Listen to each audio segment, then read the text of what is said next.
I am Neverdie, John Neverdie Jacobs. I have a studio in Los Angeles called Neverdie Studios. We're building virtual worlds. Rocktropia is the first virtual pop rock music world. And my background is as an avatar. And so I basically made my fortune inside a virtual world and am now building new worlds. Of course, what else would you do? Yeah.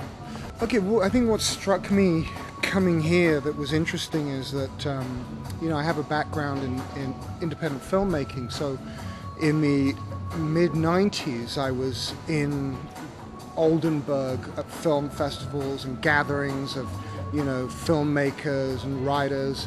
And the moment that I arrived for this event that is revolving around games, suddenly I had the same spirit that used to revolve around films. It's a new creative medium that is at the cutting edge and is very, very impactful on the world.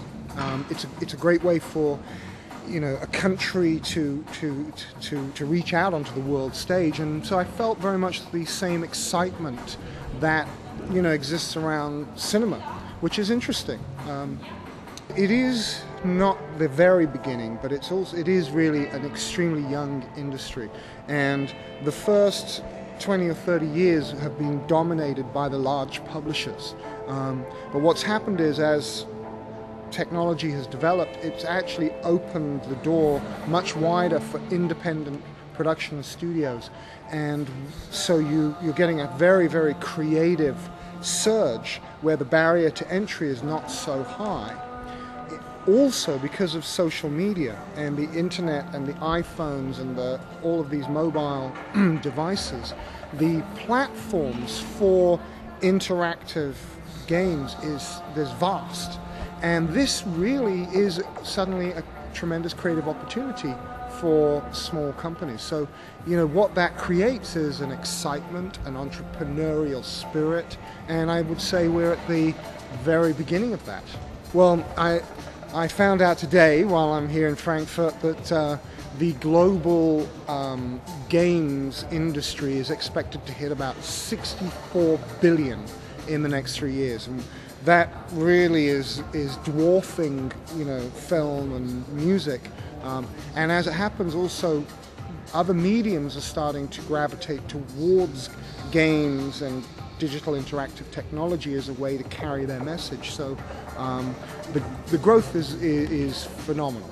I would say I perceive the game industry now as a new medium, as opposed to an end in itself. You make a game and then that is the product. Now games are the medium for music, for television, for movies, for storytelling, for self-expression. So yeah, I would say for sure this is the beginning.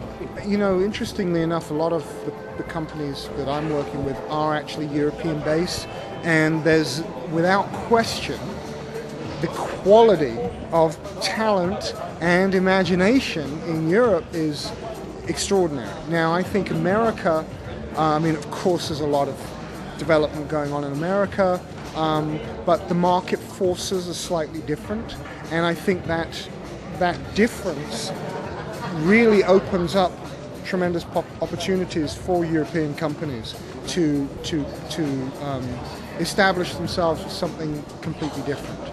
America's very entrenched in its pre-existing pop culture, music, movies, existing franchises, where Europe is not so much about existing franchises, it's very much about fresh innovation. And I think as we have already seen in the last decade, we'll continue to see a lot of great stuff come out of Europe. Typically, the Germans are very on top of their game, and there's already a very, very healthy industry in Germany. The market is very healthy. So what the advantage the Germans have is that they can develop product and actually get something back from their own market before it has to become a global product. That's not the same situation with other European countries where, you know, they really rely upon exporting a game in order to cover their costs. So I think that really gives the German, you know, developers a great advantage in Europe. You know, well, actually, you know, so far it's been fantastic. I had a great time here. Enjoyed the red light district. It's, you know, it's good.